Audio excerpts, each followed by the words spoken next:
Welcome to our channel, Childhood Coded.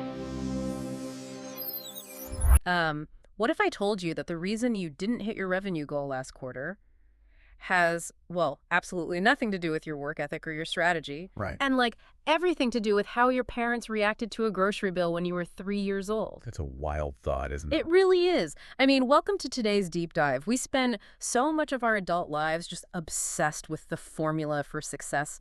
You know, you put in the grueling hours, you make the sacrifices, you optimize your morning routine. Oh, the endless morning routine. Exactly. And there is this underlying expectation that the math will just logically work out. Yeah. Effort in, results out. You stack enough bricks, eventually you get a second floor.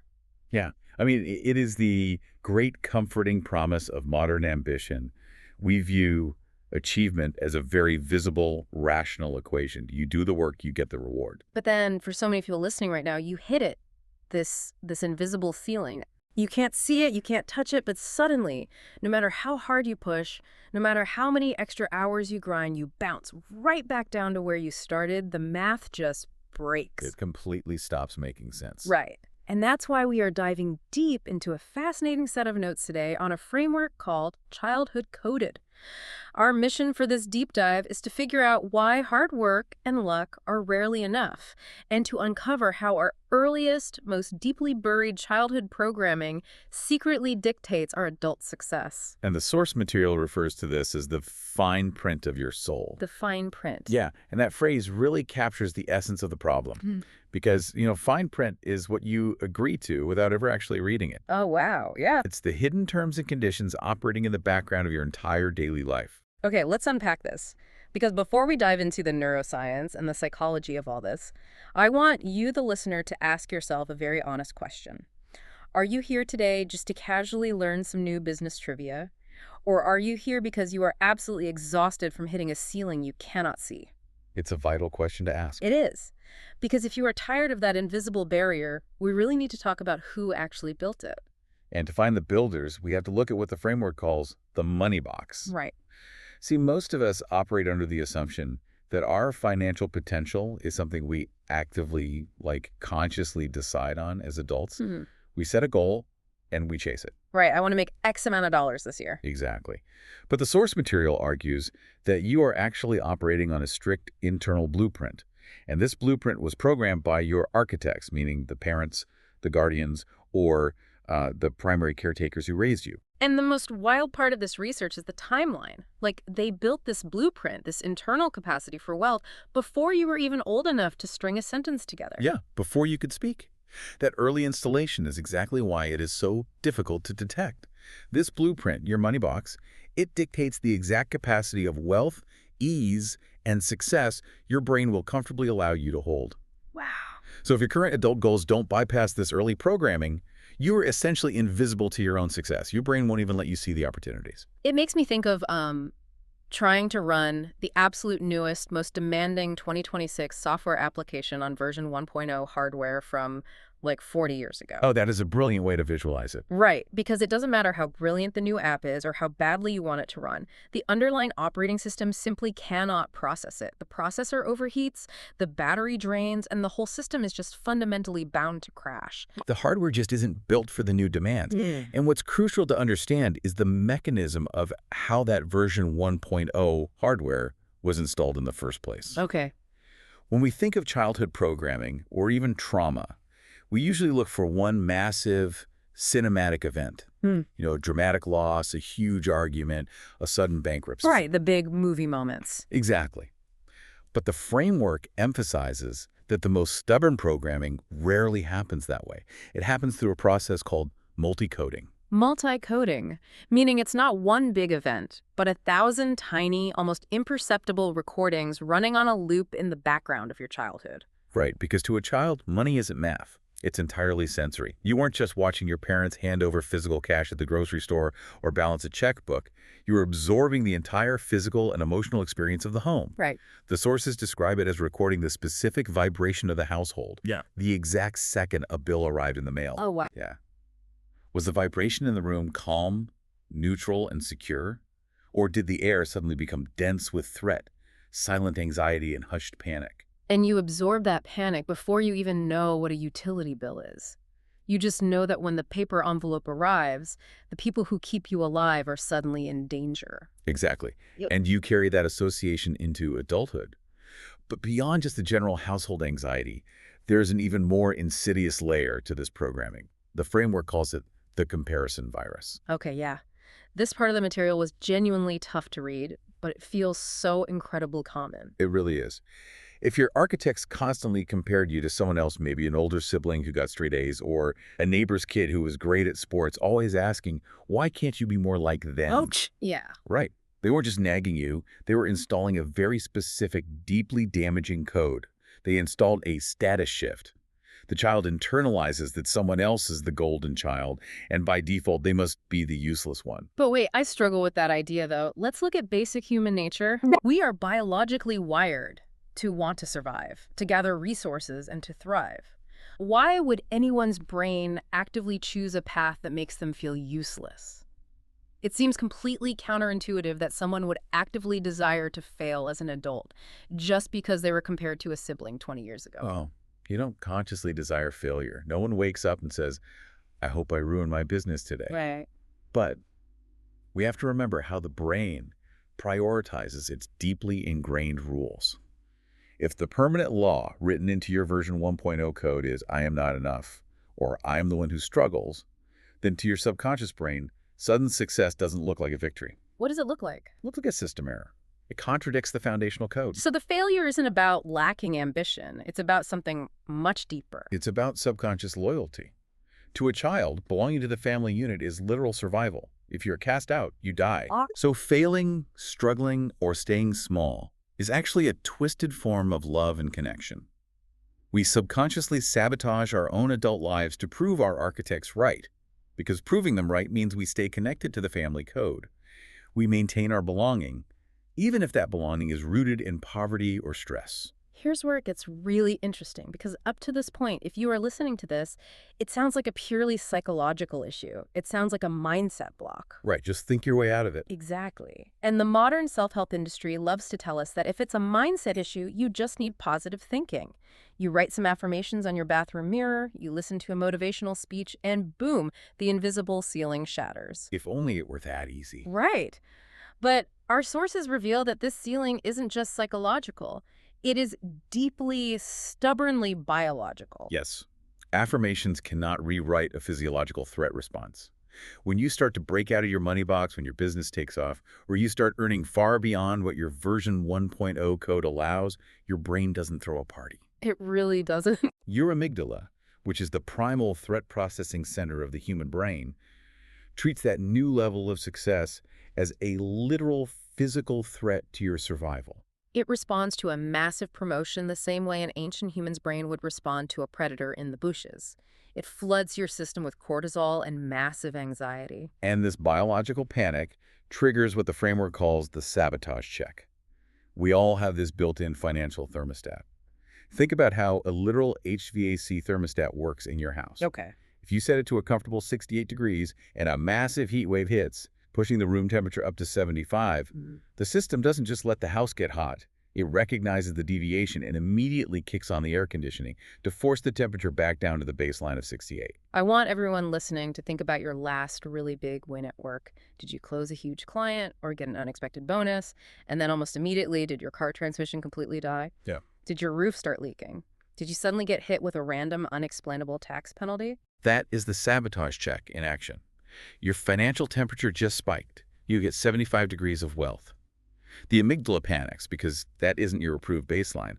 So completely out of nowhere, your internal thermostat subconsciously generates or gravitates toward a necessary emergency. A necessary emergency, wow. Right. It finds a highly efficient way to drain that excess money, returning you safely back to your default setting of struggle. You look at it and say, wow, I have the absolute worst luck in the world. But the underlying mechanism isn't the universe punishing you. It's your own biology forcing a correction. Exactly. And while all this panic and correction is happening in the amygdala, another critical part of your brain is essentially going dark. The prefrontal cortex, which is your logical, strategic, business-minded brain, gets entirely clouded by the stress response. Yes, it just shuts down. You physically lose the cognitive ability to read the fine print, to weigh risks properly, or to make sound rational decisions. Because your brain is in full survival mode. It's prioritizing immediate safety. And remember, the brain defines safety as whatever is familiar. If familiar is being broke, the brain will rush back to being broke over prioritizing long-term strategic growth. You know, it's almost like my brain hired a bouncer that I didn't authorize, and he's standing at the door of my life. I love that analogy. Right. Yeah. A VIP opportunity walks up, a chance to double my income or a great partnership, and the bouncer just ruthlessly checks his little clipboard. He sees that wealth or ease isn't on the approved guest list for my family code, and he just turns the opportunity away at the door before I even know it's there. And neuroscientists actually have a name for that bouncer. Really? Yeah, the sources refer to it as the reticular activating system, or the RAS. Its entire biological job is to filter data. Right now, there are millions of bits of sensory information bombarding you. If you processed all of it, your brain would overheat and shut down. So it filters it out. Yeah, exactly. The RAS filters out 99% of it, only letting through what it deems important. And what does it deem important? Whatever matches your deeply held version 1.0 code. If an opportunity doesn't match your internal baseline, your bouncer simply ensures you never even consciously notice it. It's filtered out as background noise. So we have the bouncer actively hiding opportunities from us, the amygdala hitting the panic button if a win actually sneaks through, and the prefrontal cortex shutting down so we make bad decisions. Look, quite the trap. The biological traps are totally set. But how does this actually play out when we are walking around in the real world? The source material breaks this down into 3 distinct programs that dictate how people live. Right, so we see the first manifestation in what the text calls the 20s to 30s stalling program. This is the archetype of high potential but incredibly low output. Okay, I know people like this. We all do. This is the person who has all the tools, the expensive education, the raw talent, but their bouncer consistently filters out big moves because their internal code says they aren't ready or old enough or deserving. The sources give this incredibly vivid, relatable example of Sarah. She's a 32-year-old boutique owner. She works hard. She loves her shop. But every single time her business bank account hits $10,000, things mysteriously go sideways. Always at 10,000. Always. She suddenly makes a terrible hiring decision without checking references, or she buys a piece of expensive inventory that no one wants, or the AC unit in the shop breaks down. And if you look at Sarah's life on paper, she isn't lazy. She's highly capable. But her single mother, her architect, always looked at their family bank account with sheer terror. Money was always scarce and frightening. So that's her baseline. Exactly. So when Sarah's account hits that $10,000 mark, her financial thermostat reads, too hot. Her prefrontal cortex shuts down, and she subconsciously orchestrates a loss to return to the familiar, comforting state of financial fear she grew up with. To her brain, having $10,000 feels like standing on the edge of a cliff. It's wild to think that financial terror can be comforting, but to the primal brain, familiar always equals safe. Always. But what happens when this code runs uninterrupted for 50 years? It doesn't just disappear. It morphs into Program 2, which targets our older listeners, the Senior Loyalty Program. This is a profoundly emotional one. It's the loyalty trap. We see this when someone is nearing retirement or planning their legacy wealth, and they artificially limit their own comfort to match the struggles of their parents. Even if the parents are gone. Right. Let's say those architects have been dead for decades. The person still feels deep in their bones that enjoying an abundant, relaxing retirement is a direct betrayal of parents who worked themselves into an early grave and never got to rest. They have all this wealth, but they are terrified to touch it. They are keeping their thermostat set to a house they haven't lived in for 50 years just to honor the ghosts of their parents. It's tragic, really. It is. But then we look at Program 3, and this is the one that really tripped me up in the reading. The Rebel Program, the reactionary coder. Ah, yes. This is the individual who looks at their architect's struggles, looks at the poverty or the stress, and says, absolutely not, I refuse. They dedicate their entire life to doing the exact opposite. The text gives us James. He's 45 years old. He grew up in severe poverty. He hated every single second of it. And he swore he would never be like his father. He grinds, he builds a massive company, and now he is a multi-millionaire. On paper, a total success. Right. But wait, James made the millions. He has the cars, the houses, the bank accounts. He beat the system. Isn't that a total victory? Right. Why is the text explicitly saying he is still trapped by his childhood code? What's fascinating here is the underlying motivation driving the machine. James looks like a massive success story on paper, Society applauds him. But if you look under the hood, he is driven entirely by fear, specifically risk mitigation. Okay, fear of going back. Exactly. He is not driven by genuine profit potential, joy, or abundance. He is sprinting away from a ghost. So the fundamental code hasn't actually changed. The engine is still running on the same fuel. He hasn't updated his version 1.0 software at all. As the sources beautifully put it, he just put a gold skin on a broken program. His amygdala is still firing with the exact same panic as when he was the poor kid sitting at the kitchen table wondering if they would have dinner. Wow. He has $10 million in the bank, but his nervous system is telling him he is one bad investment away from starvation. Therefore, he can never actually enjoy the wealth. He doesn't own the money. He's a prisoner to it. The millions are just a shield he's holding up against his past. Exactly. Okay, we've identified the biological traps, the amygdala panic, the RAS bouncer hiding opportunities, the clouded cortex making bad decisions. And we've seen how they manifest in the real world through Sarah stalling out, the seniors caught in the loyalty trap, and James the rebel running on pure fear. The burning question for everyone listening is, how do we fix it? Right. How do we get out? Yeah. How do we stop this autopilot and move to conscious control? How do we finally install the 2026 app? It requires actively overriding the primal brain. You cannot just logically think your way out of a biological response. You have to feel your way out. And the sources suggest doing this through the mirror neuron strategy. Let's break down the mechanics of that because it sounds a bit abstract. How do mirror neurons actually rewrite a childhood code? Let's look at the mechanism.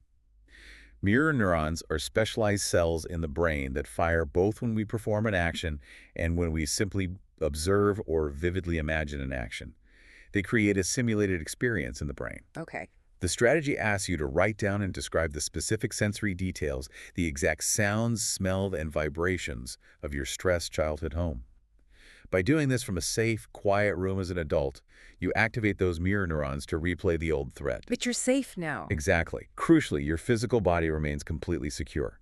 This mismatch, feeling the old fear but seeing that you are currently safe, is what finally teaches your amygdala that the old trigger is no longer a real physical danger. You lower the defensive barriers and the recoding begins. And the sources outline a very specific diagnostic test to start this process called the box audit.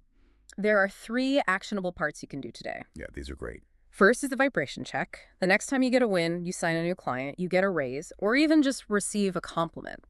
I want you to sit in complete silence for 60 seconds. What is actually happening in your body? Do you feel genuine excitement and physical expansion? Or do you feel a sudden, sharp tightening in your chest? Because if it's a tightening in your chest, that is physical, undeniable proof that your amygdala is treating your profit or your success as a mortal threat. Step 2 of the audit is the architect's mirror. You need to take out a piece of paper and literally write down the exact phrases your parents used about money or success. Things like, we aren't those kind of people, or money doesn't grow on trees, or rich people are greedy. We've all heard those. Right. And you look at those words on the paper and interrogate them. Are these actual immutable laws of the universe?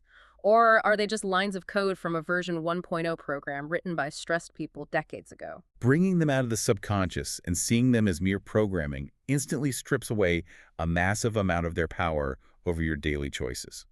And step 3 is the fine print test. Look back at your last 3 big business or financial mistakes. Did you overlook a detail that seemed incredibly obvious in hindsight? Did you skip reading a contract or ignore a massive red flag in a partnership? That is your physical evidence that your prefrontal cortex shut down to keep you safely inside your familiar money box. Once you audit these areas and see the patterns, the recovery guidelines are very straightforward. First, you have to consciously acknowledge the loyalty. You have to speak to that inner child and say, I can be wealthier than my parents, I can live with more ease than my parents, and I will still belong to this family. That's powerful. It is. You are giving your subconscious explicit permission to succeed without the underlying terror of exile.